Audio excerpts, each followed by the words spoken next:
الحمد لله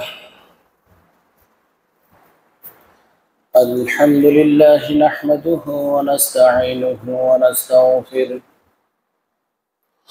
ونعوذ بالله من شرور أنفسنا ومن سيئات أعمالنا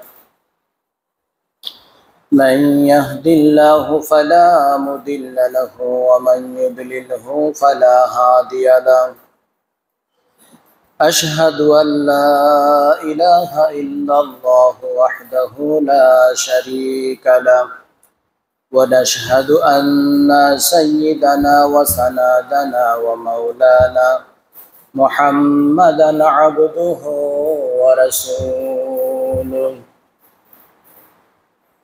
الذي أرسله بالحق بشيرا ونذيرا وداعيا إلى الله بإذنه وسراجا منيرا قال الله تعالى في كلامه المجيد والفرقانه الحميد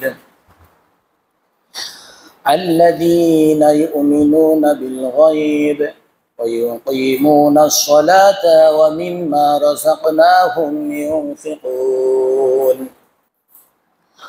وقال رسول الله صلى الله عليه وسلم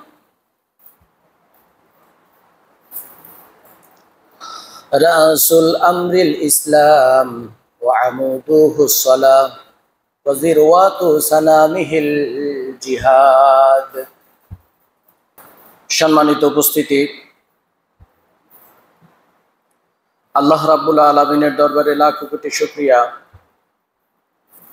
যে আল্লাহ রাব্বুল আলামিন আপনাকে আমাকে সালাতুল জুমা আদায় করার জন্য মসজিদে আসার বসার তৌফিক দিয়েছেন। এজন্য আমরা শুকরিয়াতান বলছি আলহামদুলিল্লাহ। প্রশংসা রব্বুল আলামিনের। তার প্রশংসা আমরা কেন করি? তিনি প্রশংসিত। তার প্রশংসা আপনি করলেও তিনি প্রশংসিত, তার প্রশংসা আপনি না করলেও তিনি প্রশংসিত। আমরা কেন আলহামদুলিল্লাহ বলি? আমি মিকাইল আলহামদুলিল্লাহ না বললে আল্লাহ তাআলার খুব বড় ক্ষতি হয়ে যাবে এমন নয়, আল্লাহ তাআলার কিছুই হবে না। পৃথিবীর কোনো মানুষ আলহামদুলিল্লাহ না বললে আল্লাহ তাআলার কিচ্ছু হবে না। আমরা কেন বলি? তিনি তো পবিত্র, তিনি প্রশংসিত। আল্লাহ রাব্বুল আলামিনের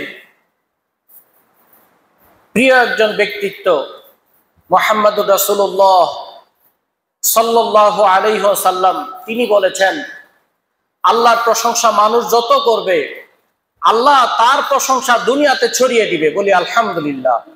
এজন্য আমরা আলহামদুলিল্লাহ বলি আল্লাহকে সন্তুষ্ট করার জন্য, যেন রব্বুল আলামিন আমাদেরকে প্রশংসিত করেন তার নিকট এবং আসমানবাসী পৃথিবীবাসী সকলের নিকট।